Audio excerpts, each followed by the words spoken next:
Hello दोस्तों, कैसे हैं आप सब। मैं आप सबको खुश आमदीद कहता हूं आपके अपने चैनल पाक टीवी पर। आज मैं आपको एक ऐसे देश की सैर पर ले जा रहा हूं जहां पर दुनिया का सबसे बड़ा दस्तरखान सजता है, जो दुनिया का पांचवा बड़ा तेल का भंडार रखता है, जहां पर दुनिया का सबसे बड़ा कब्रिस्तान मौजूद है, जहां पर अल्लाह ताला ने सबसे ज्यादा अंबिया को मबूस फरमाया है, जिसकी तहजीब दुनिया की सबसे पुरानी तहजीब है। हजरत नूह का तूफान भी इसी मुल्क से शुरू हुआ था। एक गम आंधों की दास्तान जिसे कभी भी बुलाया नहीं जा सकता, जो 61 हिजरी का वाक़या, जो जुल्म और बर्बरियत की एक दास्तान है, जो इसी मुल्क में रकम हुई। और दुनिया में सबसे ज्यादा ज़ायरीन भी इसी मुल्क का सफर करते हैं। तो आप समझ गए होंगे कि मैं आज आपको सैर करवाने वाला हूँ मुल्क इराक की।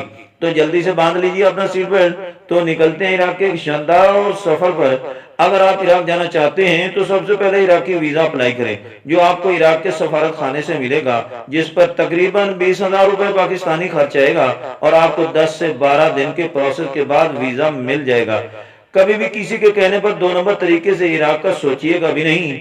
आप हवाई टिकट की वसातत से नजफ में वरूद कर सकते हैं। अगर आप जमीनी रास्ते से जाना चाहते हैं और पाकिस्तानी हैं तो पहले ईरान का वीजा लगवाएं और बरसता ईरान इराक में दाखिल हो सकते हैं। आप ज़ियारती वीजा पर वहां जाएं, ज़ियारत करें और कोई जान पहचान वाला वहां पर है तो रुक जाएं और जुर्माना अदा करने के बाद ज़ियारती वीजा को कारोबारी वीजा में तब्दील करवा लें, जिसके लिए आपको किसी कंपनी या कफील की जरूरत पेश आएगी।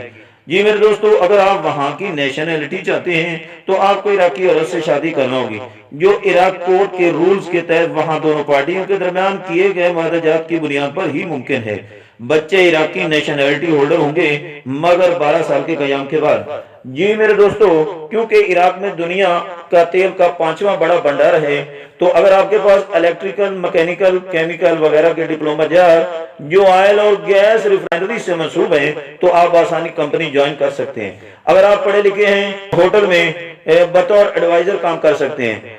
मजदूर पेशा अफराद के लिए यहाँ पर काफी सारी डिमांड थी, मगर लोगों के ज्यादा रुझान की वजह से आप यहाँ पर उनकी कोई इतनी ज्यादा कदर नहीं की जा रही। इराक में दुनिया का सबसे बड़ा कब्रिस्तान वादी सलाम नजफ में वाक़या है। इसी नजफ में हजरत अली मुर्तजा का मज़ार मुकद्दस भी मौजूद है।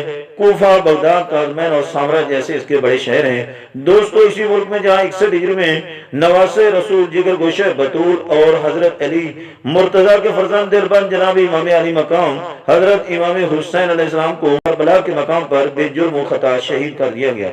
आज करोड़ों मुसलमान अरबाइन और मुहर्रम के मौका पर ज़ियारत के लिए आज़म सफर होते हैं। दुनिया का सबसे बड़ा दस्तरखान भी अरबाइन में नजफ से करबला तक बिछाया जाता है, जिसमें हर तरह के खाने फ्री में मुयस्सर होते हैं। दुनिया की सबसे पुरानी तहजीब जो दजला और फुरात के किनारे पर आबाद हुई, और दजला और फुरात इसी मुल्क इराक में वाक़ है। इसका सदर मकाम बगदाद है, जो तारीखी और इल्मी अहमियत का आमिल शहर है। जी मेरे दोस्तों, अगर किसी दोस्त ने अभी तक मेरे चैनल पाक टीवी को सब्सक्राइब नहीं किया तो बराए मेहरबानी मेरे चैनल पाक टीवी को सब्सक्राइब कर दें और साथ लगे घंटी के आइकन को भी दबा दें और शामिल हो जाएं हमारी टीम में। तो दोस्तों, जानते हैं इराक के मजीद मालूमात और हकायक के बारे में। तो ये मुल्क काफी जंगो जुनून का मालिक है। ये ईरान कुवैत के साथ भी जंगे लड़ चुका है। दाइश, जिसका मतलब है दौलत इस्लामिया इराक एंड शाम, इसी मुल्क में अपने डेरे जमाए बैठी है। मजीद इस तरह की मालूमात और हकायक के साथ जल्दी मिलते हैं किसी और मुल्क या शहर की मालूमात के साथ। तब तक अपना बहुत सारा ख्याल रखिएगा। अल्लाह आप सबका आमीन और फी अमानिल्लाह। अल्लाह हाफिज।